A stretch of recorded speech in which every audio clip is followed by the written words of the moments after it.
विजय सिंह सबको मैसेज कर दो जल्दी आ जाए। कर रहे हैं सर।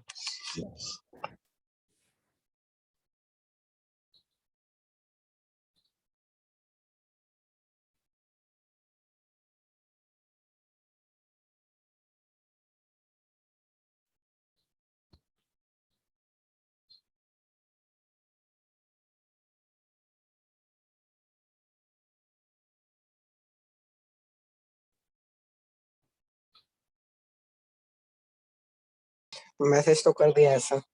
ठीक है ठीक। 2 बजे सर हमारा टेस्ट भी है। हाँ अभी टाइम है ना, 15 मिनट है अभी शायद। कितना टाइम हो रहा है? 15 मिनट है। 46 हो रहा है अभी। हाँ ठीक है ठीक 47 हो गया। है।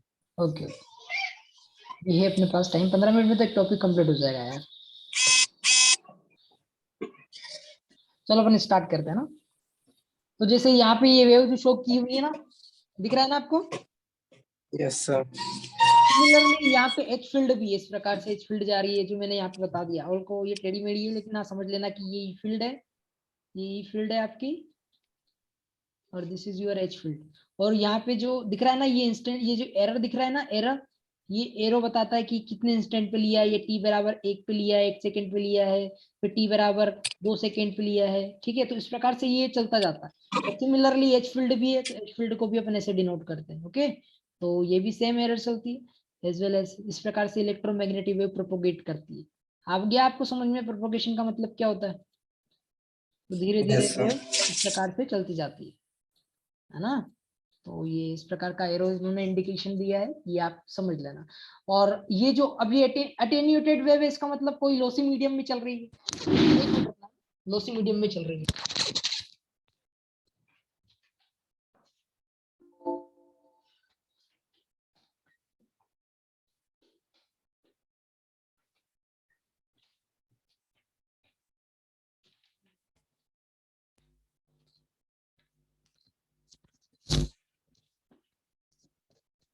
हेलो, आवाज आ रही है ना? Yes sir. ओके, तो ये लॉसी मीडियम में चल रही है, पता चल गया ना। अटेन्यूएट कर रही है कौन सा? e की power minus alpha Z alpha alpha factor के कारण। समझ में आ रहा है ना आपको? Yes sir. अच्छा ओके। अब देखो नेक्स्ट टर्म, अब कोई भी इंपिडेंस है, थोड़ा सा और इसको सिंप्लीफाई कर लेते हैं। ईटा को, ईटा, ईटा जो है, ईटा को थोड़ा सा और सिंप्लीफाई करके देख लेते हैं तो क्या होता है। ईटा एक कॉम्प्लेक्स क्वांटिटी है, पता चल गया ना आपको? तो कॉम्प्लेक्स क्वांटिटी को आप जैसे ए प्लस जे बीटा रहता है, ए प्लस जे भी रहता है, कोई कॉम्प्लेक्स नंबर है जेड, उसको ऐसे लिख सकते हो ना, under root of A square plus B square E की power plus J tan inverse B by A. Complex number को इस प्रकार से फेजर फॉर्म में डिनोट करने का साइन पता है ना सबको? Yes sir. या तो ये क्या होता है, मैग्नीट्यूड कहलाता है, तो इसको आर से रिप्रेजेंट करते हैं। और ये की पावर माइनस जे सॉरी प्लस जे फाइव कहलाता है, टेन इनवर्स बी बाई ए। तो इस प्रकार से किसी भी कॉम्प्लेक्स नंबर को आप क्या करते हो, डिनोट कर सकते हो। तो सिमिलरली जो क्वांटिटी लिखी हुई है ना, ये इतनी बड़ी, ये सबको दिख रही है ना, तो इसको भी आप लिख सकते हो। कैसे लिख सकते हो? कॉम्प्लेक्स नंबर के फॉर्म में, यानी कि इसका रिजल्टेंट मैग्नीट्यूड, और तो मैग्नीट्यूड भी लिख दिया एज ए मैग्नीट्यूड, और ई की पावर जे थीटा, और यहाँ पे थीटा लिख दें तो ईटा भी लगा देंगे। ईटा का मतलब क्या हो जाएगा? Impedance, intrinsic impedance angle. Okay, और ये ईटा क्या है? इसका मैग्नीट्यूड है। ठीक है, और ऐसे भी आप डिनोट कर सकते हो, कैसे? मैग्नीट्यूड ऑफ ईटा, और एंगल ले लेते हैं ओनली थीटा ईटा, जो उन्होंने यहाँ पे डिनोट किया। विज्ञान आपको सबको ओके। तो यस दोनों सर। प्रकार के कन्वेंशन आप फॉलो कर सकते हैं, कोई इशू नहीं। अब एक एक चीज और यहाँ पे अपन ट्राई कर लेते हैं। मैग्नीट्यूड ईटा कैसे लोगे इसका? विज्ञान सबको मैग्नीट्यूड कैसे दिख रहा है, बोलो? यस चलो सर। मैं बता देता हूँ आपको, ऐसे समझ में नहीं आएगा।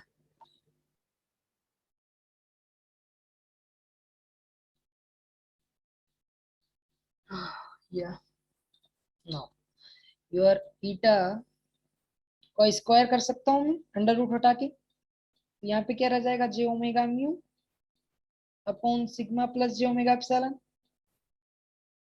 यस और नो? Yes, sir. अब देखो दोनों का मैग्नीट्यूड लो, दोनों का मैग्नीट्यूड लेंगे तो क्या हो जाएगा, eta square is equal to J omega mu का मैग्नीट्यूड आएगा तो कितना हो जाएगा, ओमेगा म्यू, ओमेगा म्यू हो जाएगा ओनली। Yes, sir. ठीक है, और इसका इसका लोगे तो क्या हो जाएगा, under root of sigma square plus omega epsilon का होल स्क्वायर। तो this is your magnitude which is equivalent to eta. अब देखो यहाँ पे ये जो स्क्वायर आ रहा है, इस स्क्वायर को भी हटा सकते हो। ठीक है, स्क्वायर को हटाओगे तो क्या लग जाएगा, अंडर रूट, तो बड़ा अंडर रूट लग Under गया। root. ठीक है, तो ये बड़ा अंडर रूट यहाँ पे मैंने लगा दिया। नाउ अब एंगल फाइंड आउट करना है इसी का, एंगल फाइंड आउट करना, मैग्नीट्यूड अपने फाइंड आउट कर लिया, तो एंगल कैसे फाइंड आउट करेंगे, एंगल फाइंड आउट करने के लिए भी सेम प्रोसेस लगा देंगे। याद है ना आपको, एंगल आता है कि नहीं आता है कॉम्प्लेक्स नंबर में फाइंड आउट करना, जैसे मैंने लिख दिया 2j2 अपॉन 1 प्लस j, इसका मुझे एंगल फाइंड आउट करना है, कितना एंगल है, तो फाई जो ऊपर मैंने बताया था आपको कि अगर एंगल है तो एंगल को अपन tan इनवर्स, सर आपकी आवाज बीच में रख रही है। सॉरी, ऐसे कर सकते हैं, tan इनवर्स 2 अपॉन, भाई देखो इसका जो रियल पार्ट है वो क्या है, 0 है, 2 अपॉन 0, और दोनों को सब्ट्रैक्ट कर देते हैं डिवाइड में होते हैं तो, और as well as tan inverse दोनों का मैग्नीट्यूड 1 अपॉन 1, इसका भी क्वांटिटी 1 है और इसका भी क्वांटिटी 1 है, रियल पार्ट और इमेजिनरी पार्ट, सो अपनों ने यहाँ पे दोनों को सब्ट्रैक्ट कर लिया। तो सिमिलरली आपको यहाँ पे भी सब्ट्रैक्ट करना है, देखो कैसे करेंगे, this is your eta square, ठीक है, ईटा स्क्वायर, ईटा स्क्वायर को क्या हो जाएगा, 2 टाइम्स हो जाएगा स्क्वायर का, जैसे ईटा लिया और ईटा लिया तो गुणे में जैसे ऐड हो जाते हैं एंगल, पता है ना आपको, Yes, sir. ऐड हो जाते हैं, तो इसका एंगल कितना हो जाएगा ईटा, और इसका एंगल कितना हो जाएगा ईटा, क्योंकि स्क्वायर है दोनों का,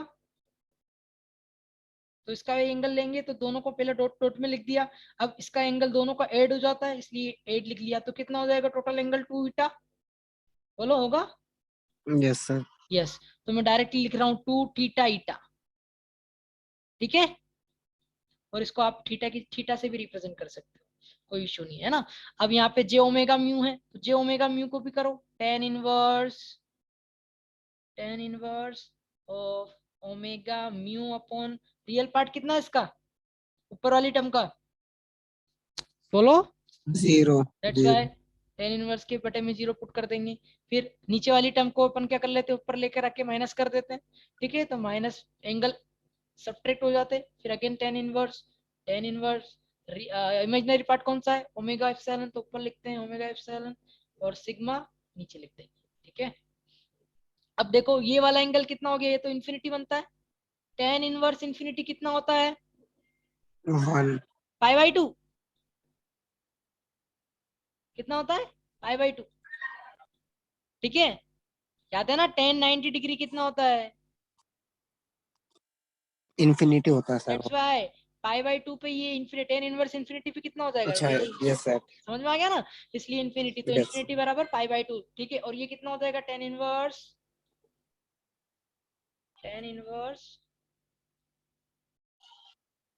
ओमेगा बाई एप्सिलॉन सिग्मा, ठीक है, तो ये क्वांटिटी। अब मुझे बताओ, अब इसकी प्रॉपर्टी होती है, क्या होती है प्रॉपर्टी, कि अगर कोई ट्रिग्नोमेट्री, इनवर्स ट्रिग्नोमेट्री में अगर कोई pi by 2 minus tan inverse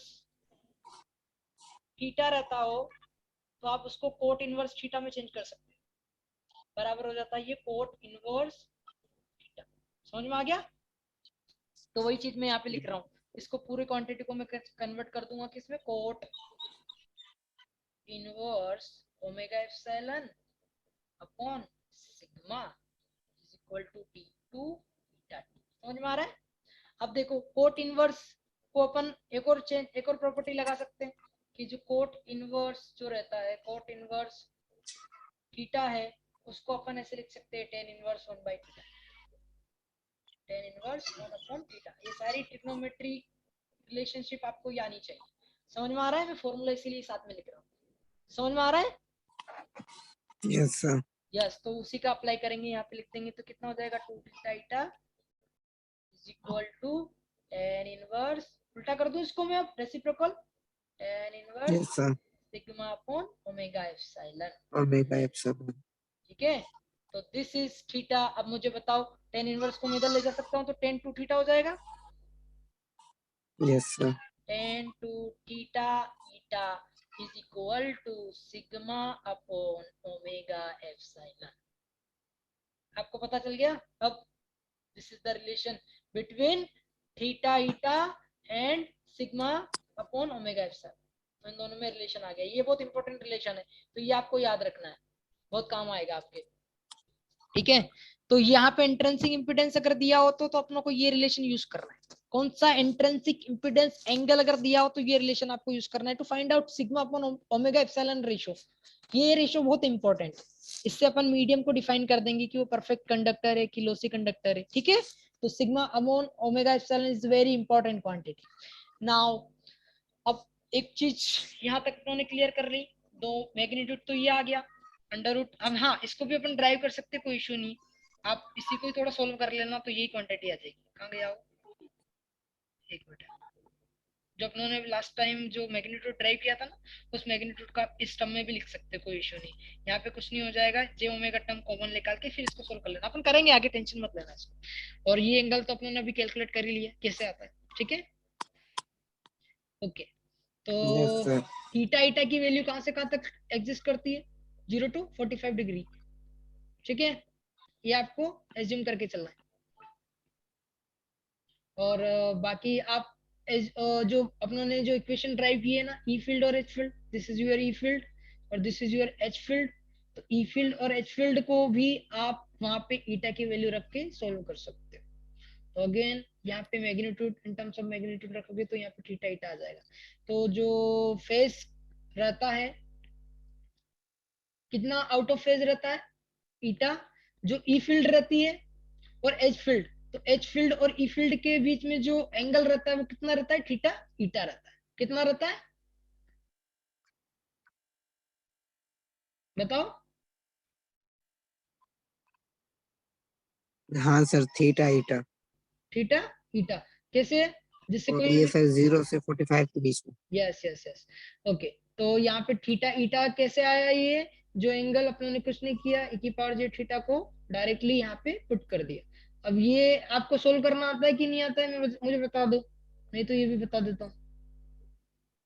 theta upon ई की पावर जे थीटा ई की पावर अल्फा जेड, देखो कुछ नहीं करना है, यहाँ तक तो आपको सबको करना ही है। उसके बाद ये टर्म जैसे अपनों को लिखोगे, एच नोट की जगह ई नोट अपॉन ईटा लिखोगे तो ईटा का मैग्नीट्यूड और उसका एंगल भी डाल देना।